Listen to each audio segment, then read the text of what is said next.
बिखर गए, सारे बाल बिखर गए।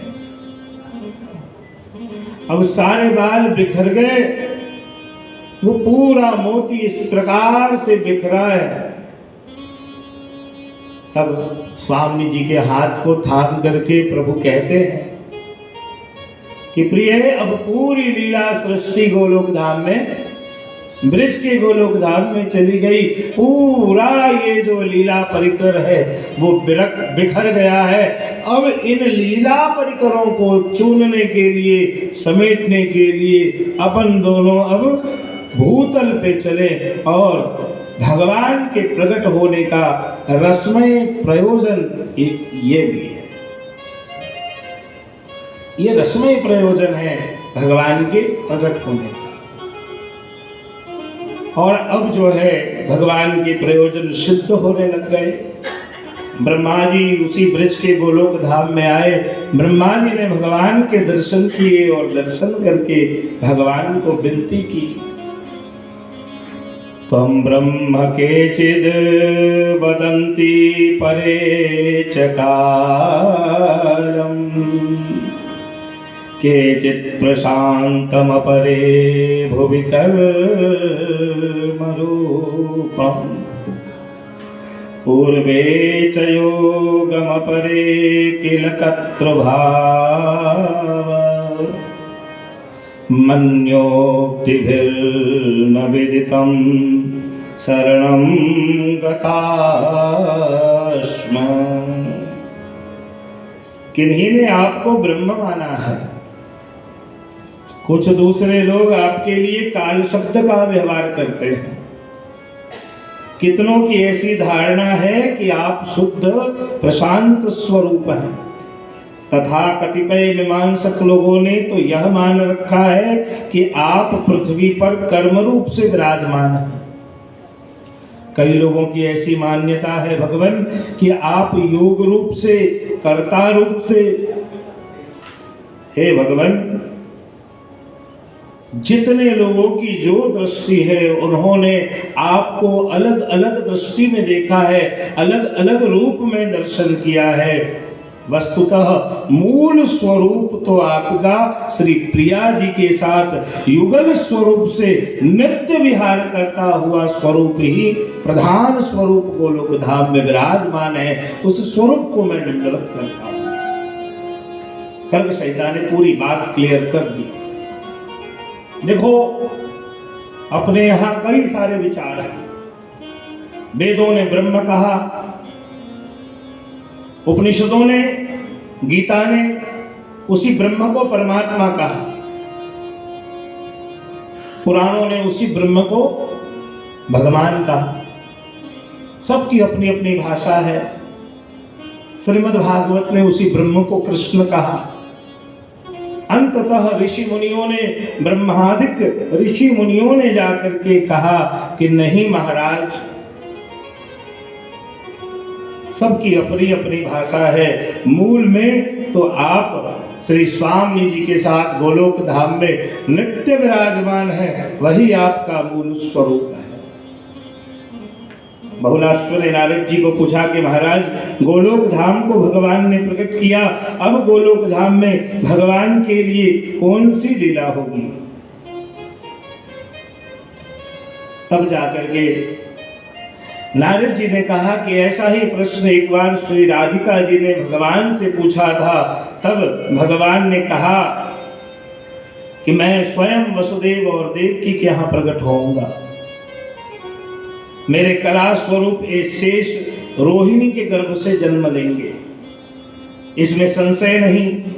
साक्षात लक्ष्मी महाराज भीष्मक के यहाँ प्रकट होंगी, पुत्री रूप से, नाम रुक्मिणी होगा। माता पार्वती शिव की पत्नी जामवंती के नाम से प्रकट होंगी। पृथ्वी देवी सत्यभामा के रूप में प्रकट होंगी। यज्ञ पुरुष की पत्नी दक्षिणा देवी भगवान की पत्नी लक्ष्मणा के रूप में प्रकट होंगी। और गोलोक धाम में जो विरजा नदी है वो यमुना जी कालिंदी के रूप में प्रख्यात होंगी। साथ ही भगवती लज्जा का नाम भद्रा होगा और सभी पापों को नष्ट करने वाले भगवान की पत्नी जो है वो मित्र वृंदा होगी। बात को समझिए क्यों इतनी व्याख्या हो रही है, क्योंकि मर्यादा मार्ग में शिव की पत्नी माता की कई सारी स्तुति है, लेकिन अभी तक आप वैष्णव हो गए, वैष्णव शास्त्र को नहीं समझे हो। क्योंकि वैष्णवों की उपासना का जो प्रकार है वो गर्ग संहिता में, नारद पांचरात्र में। तो सभी पापों को नष्ट करने वाली भगवान की पत्नी मित्र वृंदा होंगी। इस समय जो कामदेव हैं वो प्रद्युम्न के रूप में रुक्मिणी के यहाँ प्रकट होंगे और जो वसु हैं और द्रोण हैं वो नंद बाबा और यशोदा मैया के रूप में प्रकट होंगे। महाराज नृग के पुत्र सुचंद्र वृषभान जी के रूप में जन्म होगा। पितृदेव की पुत्री कलावती कीर्ति के रूप में प्रकट होंगी, वो श्री राधिका जी की माता होंगी। इस प्रकार से सुबल और श्रीरामा दोनों मेरे सखा नंद और उपनंद के घर पे जन्म धारण करेंगे। ये दोनों ही मेरे अंशरूप सखा है। स्तोक कृष्ण अर्जुन और अंशु, ये बाकी के जो 9 नंद होंगे उनके यहाँ प्रकट होंगे। और तो और नंद उपनंद और वृषभानु इनके भी अर्थ है। 12 लाख गाय के जो स्वामी हैं वो वृषभान जी हैं, 9 लाख गाय के स्वामी नंद बाबा हैं, 8 लाख गाय के स्वामी उपनंद हैं, 7 लाख गाय के स्वामी सनंद हैं, आनंद हैं, कंद हैं। इस प्रकार से ब्रज में नव नंद का जन्म होगा और इन्हीं नव नंद के यहाँ स्तोक कृष्ण अर्जुन सुबल श्रीरामा मनसुखा इत्यादि मेरे सखाओं का प्रादुर्भाव होगा। और उसके बाद वृषभानुवर जो सुचंद्र और द्रोण हैं ये दोनों ही ब्रज में प्रकट होंगे। महाराज इन सब के प्रकट होने के बाद कालनेमी का जन्म कालनेमी का जन्म कंस के रूप में होगा। साथ ही साथ अब गोपियों के प्रागट्य की कथा सुनाई। भगवान श्री रामचंद्र जी के समय में मिथिलापुरी में मां सीता जी के साथ जितनी भी महिलाओं का जन्म हुआ था, जब भगवान श्री रामचंद्र जी नगर भ्रमण करने के लिए निकले तो नगर भ्रमण के क्रम में अटारी पे सीता मैया खड़ी थी। सुबह सुबह पुष्प वाटिका में भगवान का दर्शन हुआ और पुष्प वाटिका में दर्शन करके सीता मैया तो आई, लेकिन बाकी की सखियां सब वंचित रह गई। तो सबने मां सीता से निवेदन किया कि आपकी कृपा हो किशोरी जी, तो हमें भी राघव के दर्शन हो जाए। 2 बड़े सुंदर राजकुमार आज मिथिला नगर में भ्रमण कर रहे हैं, दोनों की बड़ी अद्भुत मनोरम्य छवि है। मां सीता कहती है देखो थोड़े से पुष्प और अक्षत लेकर जाओ और ऊपर से उनके मस्तक पे अक्षत की वृष्टि करो। जैसे ही पुष्प और अक्षत की वृष्टि हुई, भगवान ऊपर की ओर दृष्टि करते हैं और ऊपर की ओर जैसे ही प्रभु की दृष्टि हुई, प्रभु के रूप और लावण्य को देख करके वहां सखियां कुछ समय के लिए बेसुध हो चुकी है। जितनी भी मिथिला की महिलाएं हैं सबका मन राघव में आसक्त हुआ। सबको ऐसी आसक्ति हुई है, नाम बताया है मेनिकुंज निवासिन्यो भविष्यन्ति ब्रजे मम एवं च यमुना यूथो जानवी यूथे वच। सबने राघव के रूप लावण्य को देखा, बोल तो नहीं सकते थे, मन में भाव उत्पन्न हुआ और वे सब के सब ब्रज में जन्म लेकर भगवान के महाराज में पहुंचेंगी। इन सब का ब्रज में आना हुआ। उसके बाद भगवान राघवेंद्र का विवाह सीता मैया के साथ संपन्न हुआ। पूर्व में अनेक युगों में जो श्रुतियां मुनियों की पत्नियां जनकपुर एवं कौशल देश की निवासिनी सुंदरियां अयोध्या की महिलाएं यज्ञ में स्थापित की हुई सीता और पुलिंदिक कन्याएं थी तथा जिनको अलग अलग जन्म प्राप्त था, वे सभी महिलाएं ब्रज में जन्म लेंगी। सबका जन्म ब्रज में हुआ। भगवान रामचंद्र जी और सीता जी के चरित्र को भी श्री गर्गाचार्य जी ने इस प्रसंग में लिया है। भगवान राम जब दंडकारण्य में पहुंचते हैं, वहां 16,000 ऋषि पहले से तप कर रहे थे, जिस कथा को आप सुन चुके हैं कई बार, मैं विस्तार नहीं कर रहा हूं। और दंडकारण्य में तप कर रहे ऋषियों ने भी भगवान के उस रूप को देखा, मन में आसक्ति हुई, उनका भी जन्म ब्रज में हुआ।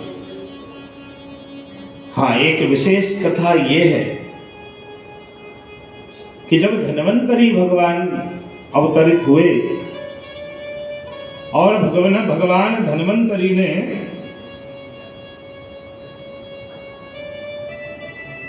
अनेक प्रकार से वनौषधियों को प्रकट किया और वनौषधियों को प्रकट करने के बाद भगवान धन्वंतरी जब भूतल पे अंतर ध्यान हुए, तब सारे वनस्पति भगवान की स्तुति करने लग गए। तब जाकर के वनस्पतियों को आशीर्वाद प्राप्त हुआ है। वृंदावन में उनका ही प्रागट्य लता और पत्रादिक के रूप में है। भगवान उन्हें अपने चरणारविंद से गोपी बना करके रसदान रस लीला में प्रवेश कराएंगे। इस प्रकार से इन गोपियों के जन्म का वर्णन हुआ। अलग अलग कोटि अलग अलग जन्म धारण करके ब्रज में आए हैं।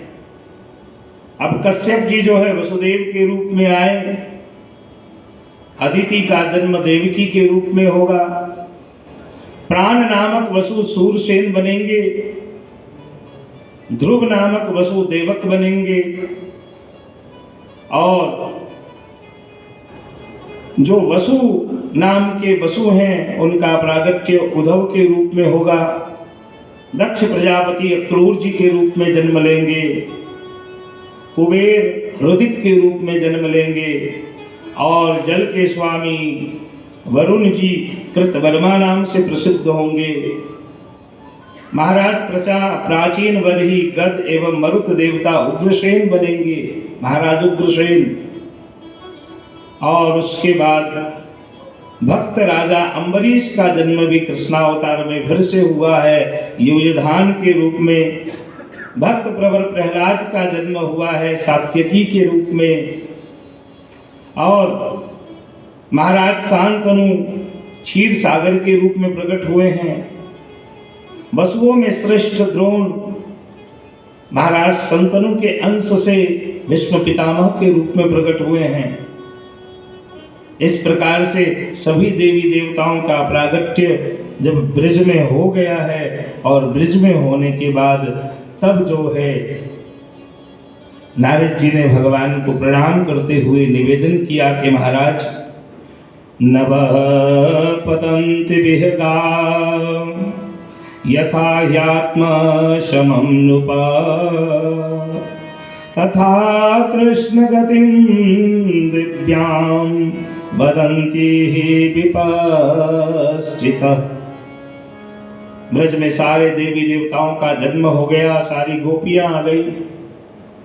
अब धर्म आया तो अधर्म का आना भी जरूरी है। वसुदेव देवकी आदि का जन्म हो चुका है। राजा बहुलाश्व के कहने पे समुद्र मथने पूर्वम कालनेमी महासुरः युजुधे विष्णुना सार्धम युद्धे तेन हतो बलात्। भागवत में कंस की कथा तो है, कंस का पूर्व चरित्र नहीं है। जब भगवान समुद्र मंथन कर रहे थे, देव और दानव दोनों का समुद्र मंथन चल रहा था, तब समुद्र मंथन के समय, समुद्र मंथन के क्रम में कालनेमी नामक बहुत बड़ा बलवान असुर उत्पन्न हुआ, जिसके भय से बाकी के असुर और बाकी के देव भी भागने लग गए। उस समय कालनेमी को भगवान श्रीमन नारायण ने मारा था। ये कालनेमी असुर पूर्व समय में बड़े ही अद्भुत प्रकार से समुद्र मंथन में भगवान को परेशान किया। भगवान ने बलपूर्वक मार दिया, और मारने के बाद भी शुक्राचार्य जी ने संजीवनी विद्या के माध्यम से फिर से जीवित किया है। फिर से जीवित होने के बाद मद्राचल पर्वत पे कई वर्षों तक सिर्फ दुर्वा खाकर तप करता रहा। तप करते करते कालनेमी के तप के प्रभाव से श्री ब्रह्मा जी प्रकट हुए। श्री ब्रह्मा जी ने वरदान मांगने के लिए निवेदन किया, तुम वरदान मांग लो। कालनेमी ने कहा कि महाराज, सबके अंश स्वरूप जितने भी अवतार हैं, सबके मूल में भगवान श्रीमन नारायण है। बस मुझे ऐसा आशीर्वाद दीजिए कि भगवान नारायण भी मुझे न मार सके। भगवान नारायण के अंश से तो मेरी मृत्यु न हो, लेकिन स्वयं भगवान नारायण के द्वारा भी मेरी मृत्यु न हो। ब्रह्मा जी ने कहा कि देखो, ब्रह्मांडे स्थिता देवा विष्णुमूला महाबला तेषां हस्तेन मे मृत्यु पूर्णानामपि मा भवेत्। उस विष्णु के द्वारा भी मेरी मृत्यु न हो। ब्रह्मा जी ने कही कि ये तो असंभव है, लेकिन अगर तुमने मांगा है तो ये अत्यंत दुर्लभ है, लेकिन फिर भी मेरी वाणी मिथ्या नहीं जाएगी। यथा समय मेरी वाणी झूठी भी नहीं होगी, तुम्हें सबका फल प्राप्त होगा। और इस प्रकार से कुमारावस्था में ही कालनेमी का जन्म कंस के रूप में हुआ है। बचपन की बात है, महाराज उग्रसेन राजभवन में विराजमान थे, और जरासंध कुवलयापीड नामक हाथी 4 लाख हाथी के बराबर का बल जिस हाथी में है, उस हाथी का नाम है कुवलयापीड। और कुवलयापीड वहीं पे नदी के तट पे जलपान कर रहा था, और घड़ घड़ की आवाज हुई। कंस पहुंचा, और कंस ने अपने सिर्फ मल्ल मतलब शारीरिक बल से उस कुवलयापीड नामक हाथी को धक्का दे करके, और इस प्रकार से धक्का दिया है कि वो हाथी सीधे सीधे जहां महाराज जरासंध निवास कर रहे थे, जरासंध के पास जाकर गिरा। बड़े बुद्धिमान महाराज जरासंध कंस के साथ उलझे नहीं। जरासंध ने सोचा ये तो बड़ा योग्य वर है। अस्ति और प्राप्ति नाम की 2 बेटी थी। अस्ति और प्राप्ति दोनों का विवाह भोजराज कंस के साथ किया। भोजराज कंस के साथ अस्ति और प्राप्ति दोनों का विवाह करने के बाद, सुनिए, 1 अरब घोड़ा, 1 लाख हाथी, 3 लाख रथ और 10,000 दासी दहेज में आई है। 1 अरब घोड़ा, 3 लाख हाथी, 10,000 दासी दहेज में आई, और बड़ा अद्भुत साम्राज्य कंस का प्रारंभ हुआ। और कंस का साम्राज्य जब प्रारंभ हुआ तब एक दिन कहीं माहिष्मतीपुरी में, इंद्र के लोक में, कंस घूमने भ्रमण करने गया था। वहां 5 बड़े मल्ल थे, चाणूर, मुष्टिक, कूट, शल और कौशल। इन सबके नाम तो भागवत जी में है, इनके चरित्र नहीं है। इनका चरित्र, इनके पूर्व जन्म की कथा, इनके बल और कौशल की कथा श्रीमद् भागवत में नहीं है, गर्ग संहिता में है। आपने देखा होगा कृष्ण भगवान जब युद्ध करने जाते हैं मथुरा से, तब सबसे पहले मल्लों के साथ युद्ध किया। ये वही मल्ल है जिसकी प्राप्ति इस समय कंस को हुई माहिष्मतीपुरी में। कंस ने 5 को मुष्टिका से प्रहार किया, 5 बहुत दूर दूर जाकर गिरे। फिर दौड़कर कंस के साथ युद्ध करने आए। कंस ने कहा कि एक शर्त है, युद्ध में जीत गए तो मैं आपका दास हो जाऊंगा, और अगर आपकी हार हुई तो आप मेरे दास हो जाना। कंस विजयी हुआ, 5 उसके दास हुए। 5 को लेकर कंस वहां से आगे बढ़ा है। आगे चाणूर की मुलाकात हुई, चाणूर के साथ मध्य, चाणूर, मुष्टिक, ये दोनों नाम भी भागवत में हैं। जन्म लीला के समय चाणूर और मुष्टिक दोनों की मुलाकात हुई, दोनों को साथ में लिया और मुष्टिक को हाथ में उठा करके अपने साथ ला रहा था। तब द्वारका लीला में आपने कथा सुनी होगी, द्विविद नाम का बंदर जो भगवान को बहुत परेशान करता था, उस द्विविद से भोजराज कंस की मुलाकात हुई। द्विविद को उठा करके कंस ने फेंक दिया, और फेंका तो वो जाकर गिरा है परशुराम जी के पास। क्रोध से आवेश में भगवान परशुराम खड़े हुए। महाराज परशुराम मारने के लिए ही कंस को आगे बढ़ते। परशुराम जी के चरणों में कंस ने नमन किया, बोले महाराज मैं क्षत्रिय नहीं हूं, मैं तो यदुवंशी हूं। भगवान शिव का दिया हुआ धनुष भगवान परशुराम के पास है,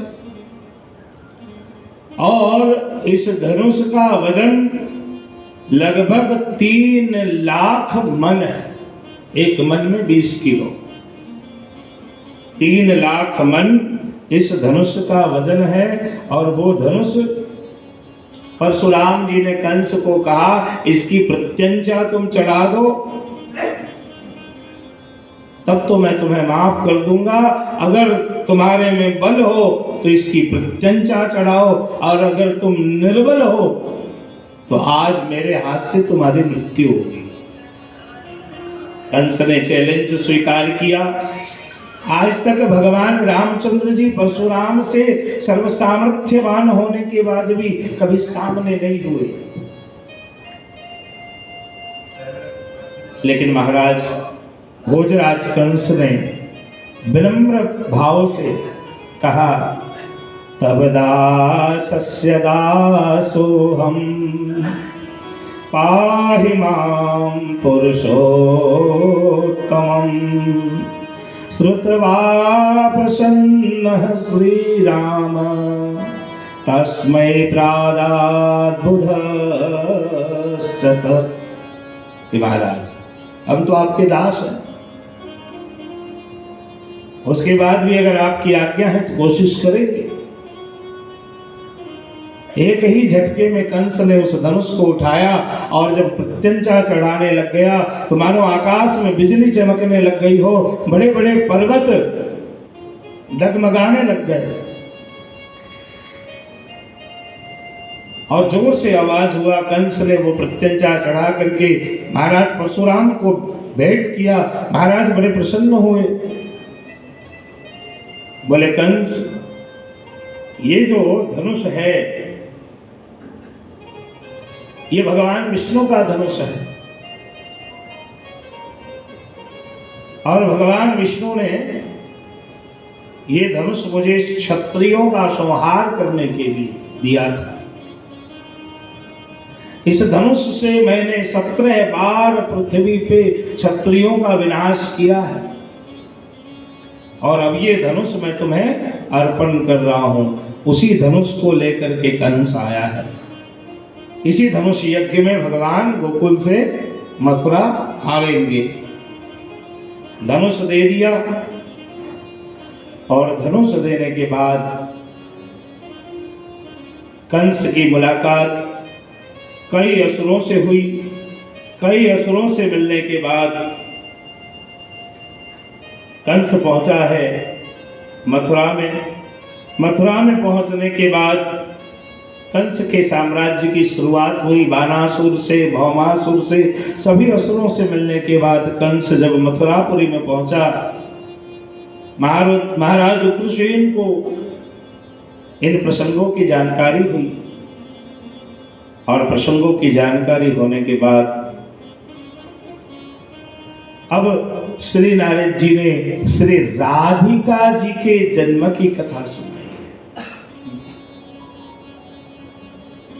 श्री राधिका जी के जन्म की कथा परम मंगलकारी, परम पवित्र, क्योंकि भागवत में तो श्री राधिका जी की कोई चर्चा ही नहीं है, लेकिन गर्ग संहिता में अवश्य श्रुत्वा तथा सौनक भक्ति युक्त श्रीमैथिलो ज्ञान वृतां वरिष्ठं नत्वा पुनः प्रामुनिं महाद्भुतं देवर्षिवर्यः हरिभक्तिनिष्ठः श्रुत्वा तदा सौनक भक्तियुक्तः श्रीमैथिलो ज्ञान वृतां वरिष्ठं। बड़ा ही सुंदर प्रसंग। महाराज बाणासुर की बेटी उषा, बाणासुर के पिता का नाम है महाराज बलि, और महाराज बलि के पिता का नाम है महाराज विरोचन, और महाराज विरोचन के पिता का नाम है भक्तराज प्रहलाद, और भक्तराज प्रहलाद के पिता का नाम है महाराजा हिरण्याकश्यपु, और महाराजा हिरण्याकश्यपु के पिता का नाम है कश्यप ऋषि, और वही कश्यप आज वसुदेव जी के रूप में भी अवतरण है, और वसुदेव जी के पुत्र भगवान श्री कृष्ण। बड़ी अद्भुत रसमयी कथा, रसमय भगवान के अद्भुत चरित्र और प्रसंग। अब महाराज क्या हुआ कि बाणासुर की पुत्री उषा को एक रात्रि में भगवान कृष्ण के पुत्र अनिरुद्ध जी का स्वप्न आता है, और उषा की एक सखी थी जो चित्र बनाना जानती थी। जब उषा ने स्वप्न की बात बताई अपनी सखी को, सखी ने उस चित्र को बनाया, तो चित्र में अनिरुद्ध जी प्रकट हुए। अनिरुद्ध जी का चित्र था।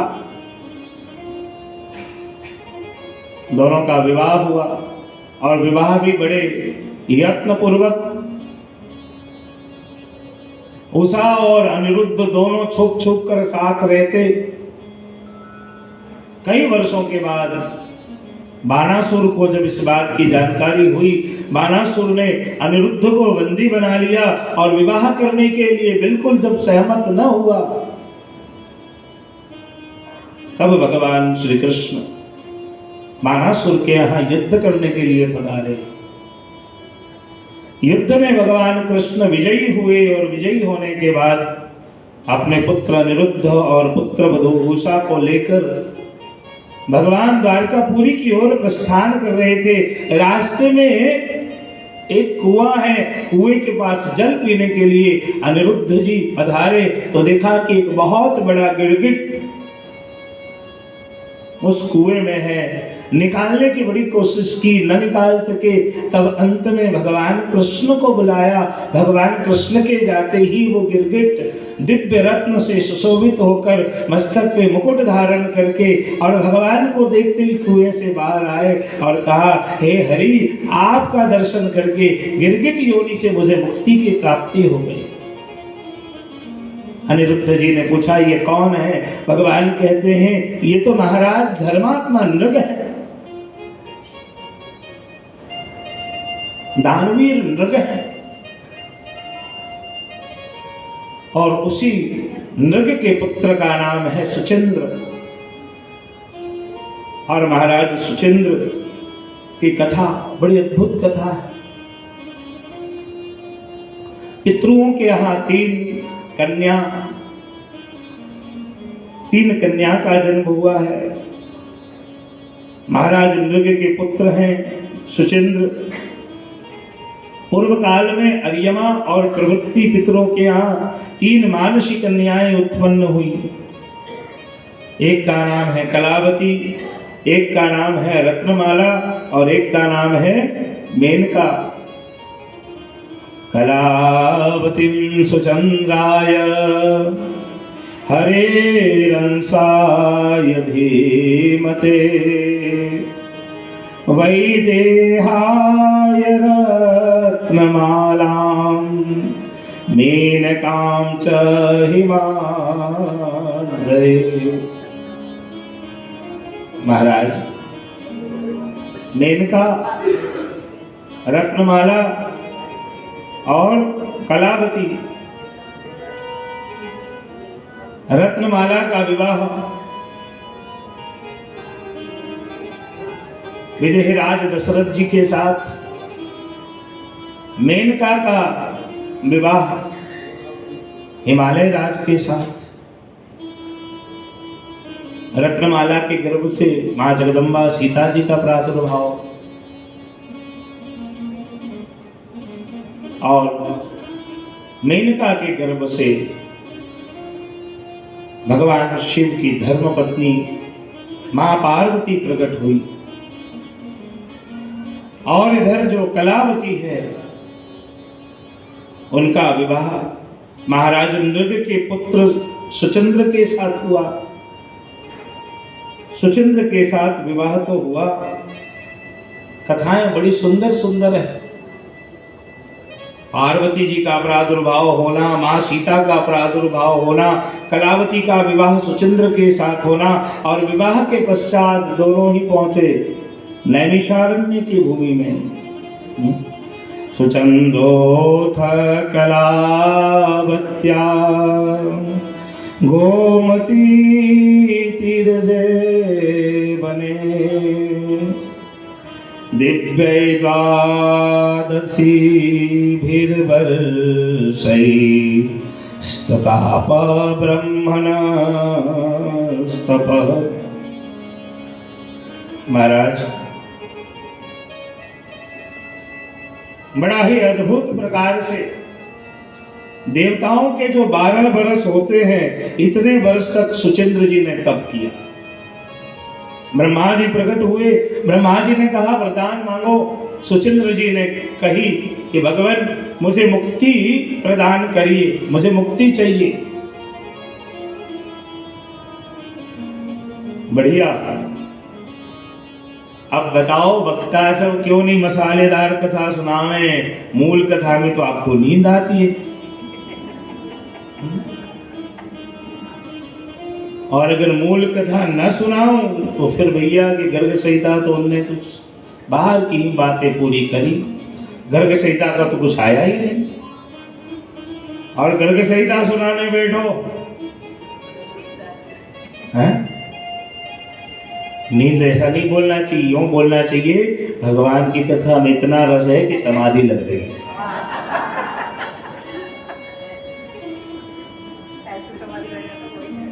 भगवान की कथा ही इतनी रसीली है कि सुनने बैठो तो मन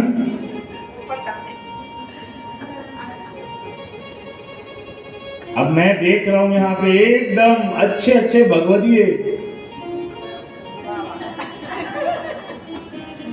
एकदम प्यारी प्यारी मीठी मीठी। चलो बहुत अच्छी बात है, आपको मैं जिम्मेदारी के साथ कहता हूँ आप घर पे जाओ, नींद नहीं आएगी आपको। पर भगवान के कथा में, भगवान की जो कथा है उसकी ऐसी विशेषता है कि आप कथा में बैठो बिल्कुल नींद आवे, और नींद अगर ठीक से आई तो समझो कि कथा सफल है।